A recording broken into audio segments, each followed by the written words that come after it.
Well, hello, lovely humans. Welcome back to my channel and to another episode of Wedding Planner Reacts to TikTok budget advice. Is it good or is it garbage? Or is it somewhere in between? I don't know. Let's find out together. Hi, if you're new here, my name is Jamie Wolfer. I'm your online wedding planner, and I'm here to help you plan easy, stress less, and I also love my couples that are balling on a budget. Love giving you advice, tips, and tricks, so you should probably jump on down, hit subscribe now before we even jump into the video, unless you want to wait till the end, you know? Let me convince you, woo you a little bit with my advice. Any hoodles! In today's video, we've got a couple of TikToks giving budget advice. Allegedly. So without further ado, let's just jump right on into it. Meredith. If you guys are not following her on different platforms, you absolutely should be. It's Plus One Planning LLC. She just drops truth bombs with intention, grace, but like a ton of clarity. So, what's the cheapest wedding possible? The comment says, what's the cheapest you think someone could effectively hold a ceremony and reception?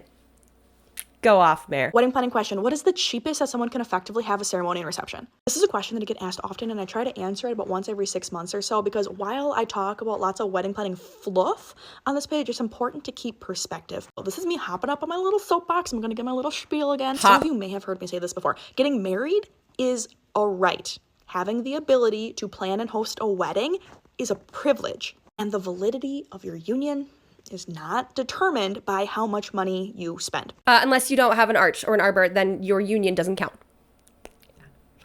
If you know, you know. Cost of a marriage license in the state of Wisconsin is about $110. So if you can find $110, you can be legally married. And then if you want to go pick up a sheet cake from Costco, they cost $24.99. In fact, while you're there, maybe you pick up some soda too. You could wear something that you already have in your closet, or you could go to Goodwill, or you could go to JCPenney, or you could buy something on Amazon. You could find floral or decor from Facebook Marketplace or from the farmer's market, or you could skip it entirely. As long as you can afford the cost of the marriage license, you can get legally married. The rest of the party after that, that's all just a bonus. Yeah, these elaborate, highly produced, highly executed wedding days that you're seeing all over social media, that's a privilege. I am deeply, deeply aware of that. But my point is, a $20,000 wedding or a $200,000 wedding is not any more valid than a $200 wedding. That paperwork is all exactly frickin' the same. The cheapest wedding you can have is at the courthouse. I mean, like I told you, this girl is always spitting facts. She's so good at this. I love her so much. You can make this as cheap as possible. I've worked with couples that have budgets as low as like $2,000, $3,000, and we figured out a way to make that budget work and still hit all of the line items that they want to hit to have the event that they want to have. What you're going to run into, however, on the internet is a lot of advice that kind of starts at like $20K and above. That's why I created this channel. That's why I created the master plan. I do live phone calls over there. I also have a budget breakdown spreadsheet in the master plan if you need help with that. We have it priced at $29 a month specifically to make it affordable for couples who do not have a large budget to spend. Highly recommend you come join me over there. I also have specific budget breakdown videos here for $5,000, $10,000, and $15,000 weddings if you're interested in seeing those. It's kind of like saying, what's the cheapest you can make dinner for? I don't know. Have you ever seen a 25-cent packet of ramen?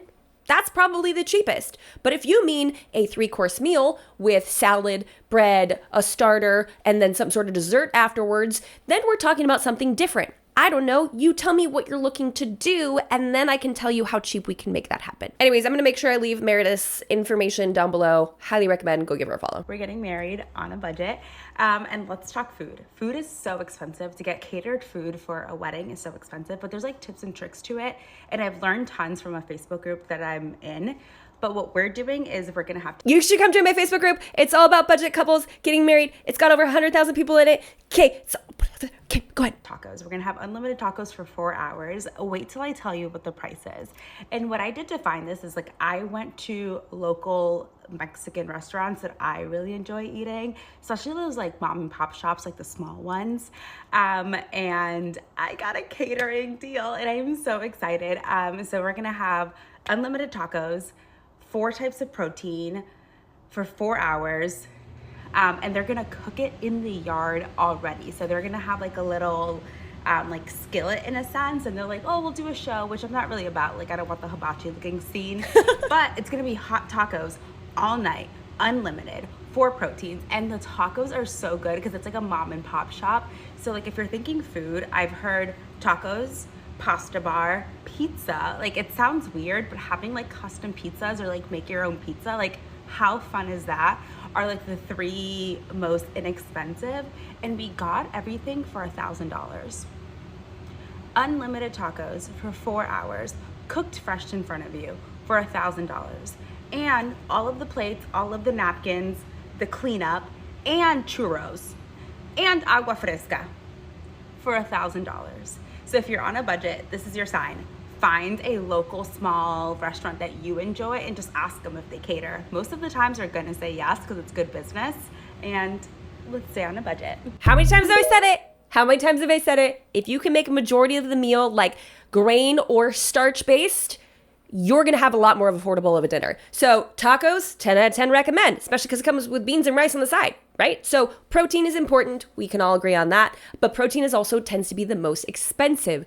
So when you are balling on a budget, you want to make sure you're really intentional about the meal that you're getting. So tacos are great. Any sort of like Mexican food is fabulous, especially if you go local and you shop small. You probably made someone's day by booking them, right? Like that's huge. That's so wonderful. I actually love the little like hibachi-esque moment. Like I think that's kind of cute. I think your guests would really enjoy that as well. Even if you don't like it, it's okay. Sometimes you want to do things just for your guests' enjoyment. Pasta is another one I highly recommend. Love a little pasta moment. You can even get some gluten-free options for those who have gluten sensitivities. Pair those with a salad and some bread and you're gonna have some pretty full, happy campers. That you can also get catered through a local mom and pop shop. Imagine your local Italian restaurant. You know, the one that's been open for 55 years and like the third generation is now working there. They do something secret with their sauce that makes it absolutely bomb. That's the kind of meal experience that you want your guests to have. You want something that's really memorable. Picking something like that is not only really sweet, that way you're honoring this local business, but it's really intentional and honestly, you're gonna get really good food out of it. The pizza, no. Love pizza, but unless you're ordering from like Costco, because we love Costco, unless you're doing that, custom pizzas, no ma'am. Story time. I was an attendee at this event. And my husband and I, actually, we weren't even married yet. The couple got a wood fire pizza company to come out and make pizzas on the spot for everyone. And of course, in theory, it sounds great, right? Like who doesn't want different kinds of pizza? That sounds awesome. They're making it right in front of you. Great. Now as a seasoned planner, I know better. So here's the experience. You walk up, you see 5 different options for pizzas. They've got little labels there, right? Like here's Hawaiian. Pineapple doesn't belong on pizza. I will die on this hill. You've got like a combo. You've got like something with balsamic and figs. Also doesn't belong on pizza. Okay? Why are we putting fruit on savory things? It's so rude. You know, you just got like a myriad of options. So you come up to the front of the line and you go, oh, I want something without fruit on it. But all those are taken. Okay, so do I have to eat the fruit ones? Or can I wait for, the meat lovers to come back out? Can I have that one? They're like, yeah, you can. So you just sit there and wait for that pizza to come out. And yeah, wood fired happens really fast and they just, chuck them out pretty quickly, but you're still waiting. And the next person comes up and perhaps the same thing happens again. And this line, I kid you not, took forever. So what ends up happening is the guests that are coming back through for a second time because they didn't get enough pizza the first time around, because sometimes wood-fired pizzas are not huge. They didn't get enough slices the first time, so they're taking the entire dang pie the second time around because they're like, I watched this happen. I'm not playing this game anymore. Get your figs out of my face. I want this pizza. I'm hungry. It's not super filling, especially the crust on this was like super thin. So just an entire pizza would be gone to a groomsman. And then you just be like, okay, well, I guess I just have to wait. Sometimes situations like this sound like a really good idea. It is, obviously grain-based because we're working with pizza. But if it's not thick enough, it's not going to be filling enough. If you are wood firing them on the spot and you've got a lot of different options, that sounds great, right? That sounds bougie. That sounds like it'd be a really fun experience for your guests. But if you get too weird and you start putting fruit on pizza, then some people might not want to eat it. And they're just going to camp out and wait for the pizza that they do want, which can make your line take forever. And then the groomsmen are going to steal entire pies. I didn't realize I had such a deep, deep feeling about pizza at weddings, but apparently I do. So, highly recommend if you are going to do pizza, have your pizza, what is it, culinarian? Is that what you called them in the last video? Have your pizza maker have several of those pizzas ready on deck to simply fill in, okay? So giving yourself a little bit of that buffer will help out tremendously. I don't necessarily think that that's going to be as cheap as going with a local Mexican restaurant or local Italian restaurant. It's worth looking into, but it's probably going to be a little bit more on the spendy end of things. But also, she didn't tell us how many guests she had. But no matter what way you cut it, $1,000 for catering is absolutely nuts. Open for 4 hours. That's excessive. We don't need that. That's bougie, okay? 4 different kinds of protein. Who gave you permission? Who gave you permission? I love everything about this. Congratulations. You won the budget advice on the internet today. I kept my wedding under $3,000, and this is what we did for food. Okay, we got another thing about food, okay? I didn't intend for this to be a food episode, but here we are. So the number one thing that really made this a lot more affordable was that we kept it to literally 100 people for the guest list, and we wanted people to have seconds, so we did catering to a local Hispanic shop that was very affordable, and it was the most affordable thing that we could find, plus it was authentic, delicious food.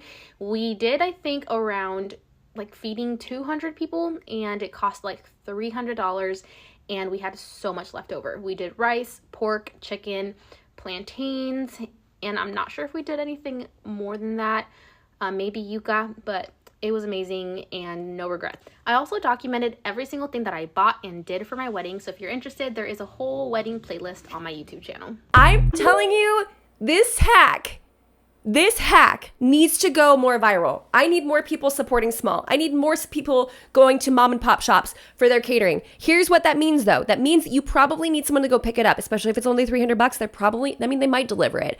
This would be something called drop catering, where someone like drops it off. You also will need some way of serving it. Ideally, they will send them in some sort of vessel that's not the most hideous thing you've seen on the planet. And then you still need serving spoons, tongs, utensils to get the food from the serving tray, platter situation onto your plate. You also need to think through stuff like plates, forks, knives, napkins, etc. A lot of times when you're working with a full service caterer, all the time when you're working with a full service caterer, they think of those things for you. So it's already covered. When you go this route, it takes a lot more administrative work on your part. But when you're talking about $300 for 100 people, which by the way, did you catch that? They kept the guest list small. They kept it small because the biggest way to save money on your event is to keep your guest list at a place where it feels more manageable, because guest list is your number one budget killer. Number one, hands down. And food is one of the big categories for that. The other thing to keep in mind is if you're doing this style of catering service, it's probably going to be buffet style and people are going to self-serve. A concern that we have with this, or a suggestion or a little tidbit, like just a nugget of information I like to tuck into people's brains, is just bear in mind if there's not a server there actually serving the food, people might be inclined to take more. So I think her move of ordering for 200, probably excessive, right? She said she had lots of leftovers. She doesn't seem to mind that though. Also, if you're going to do leftovers, please make sure you have lids and containers to take the leftovers home in. We've seen some food thrown away. We've seen whole sheets of cake thrown away. We've seen a lot of stuff thrown away at weddings because there isn't anything to take it home in, which is really unfortunate. If you have leftover food, I want it going home with you. I don't care if you're eating rice for the next 3 months. Hey, you already paid for it.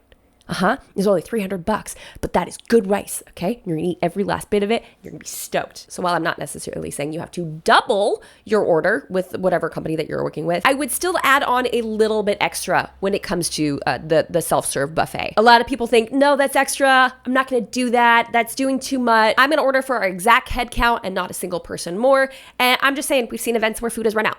And that's unfortunate, and we don't want that for you. And we don't want that for your guests. We don't want that for your vendors, too, because sometimes they eat last, and then there's, like, no protein left. Or all they get is, like, 3 rolls. And do not get me started on vendors should bring their own meal, and they don't need to be fed by the couple, and blah, blah, blah, blah, blah. That is a soapbox for another day, ladies and gentlemen. But yeah, if it's in their contract, you have to feed them. And since she's so cute, she did her whole wedding for less than $3,000. I mean, already, based off vibes and the photos that I've seen, I think you should go check out her content. All right, last but most certainly not least. If you are engaged and want your wedding to look super expensive without actually being super expensive, keep listening. There are so many ways to get creative and make your wedding look like $1 million, but staying in budget. Let's go over the magic of candles and cheesecloth. 2 things of which are really inexpensive, but they're so romantic. They photograph so well. They're beautiful, elegant, classy. All of the right things. I'm going to show you a few examples, but this is absolutely stunning.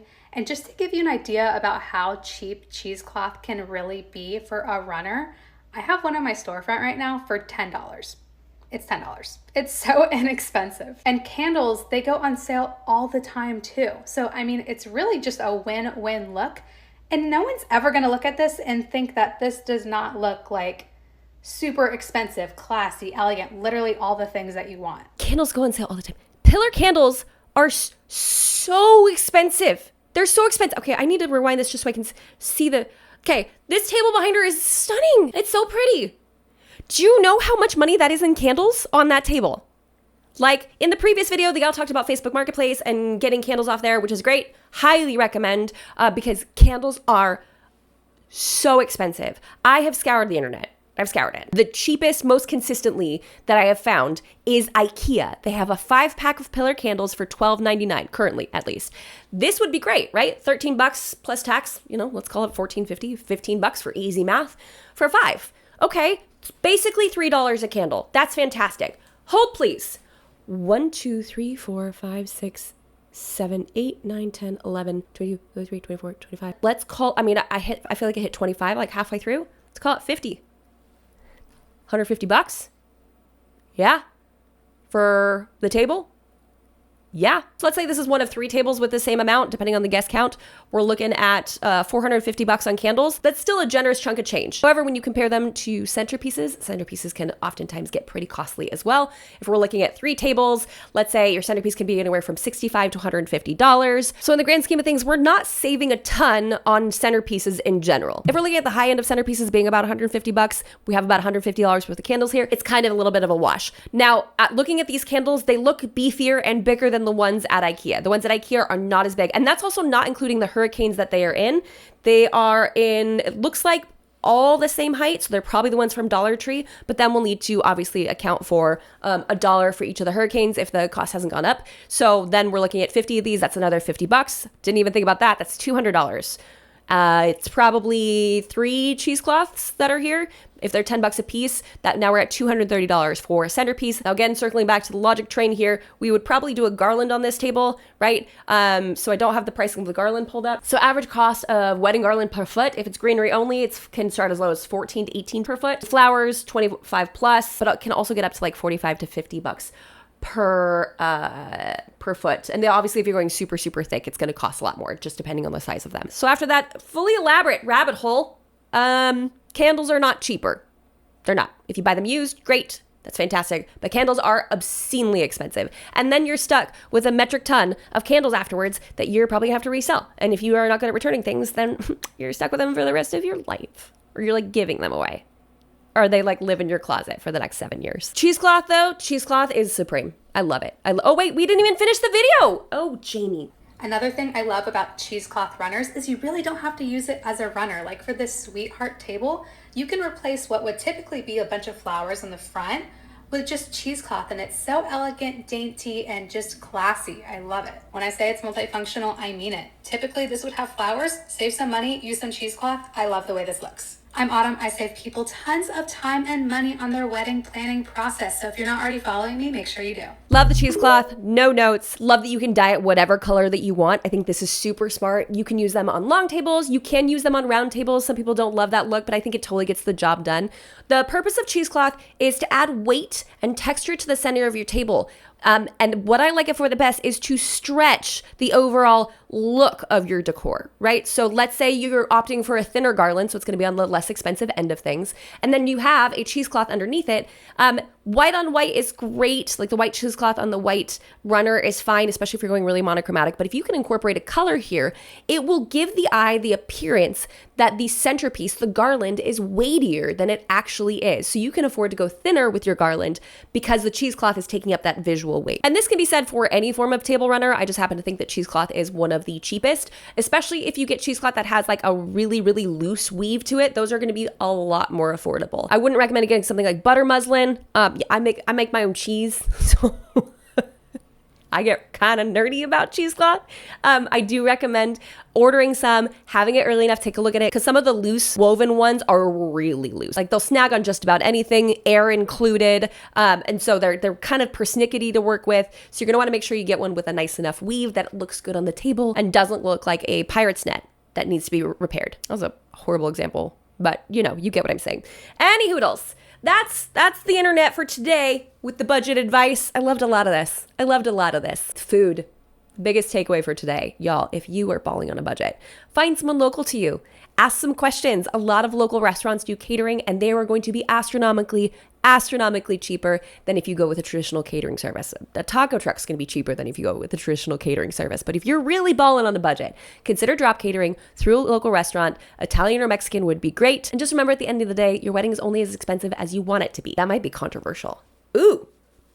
Was that controversial? I don't know. Tell me. Also tell me what some of your favorite budget hacks in the comments down below. Help each other out. Who knows, maybe we'll inspire someone else to save some cash for their big day. All right, that's all we have for today's video, guys. Thank you so much for watching. If you haven't done so already, jump on down there, hit that like button, and subscribe to this channel for more tips and tricks for the modern day bride. Did I woo you? Did you do it? You should do it. You should totally do it. And until next week, bye guys.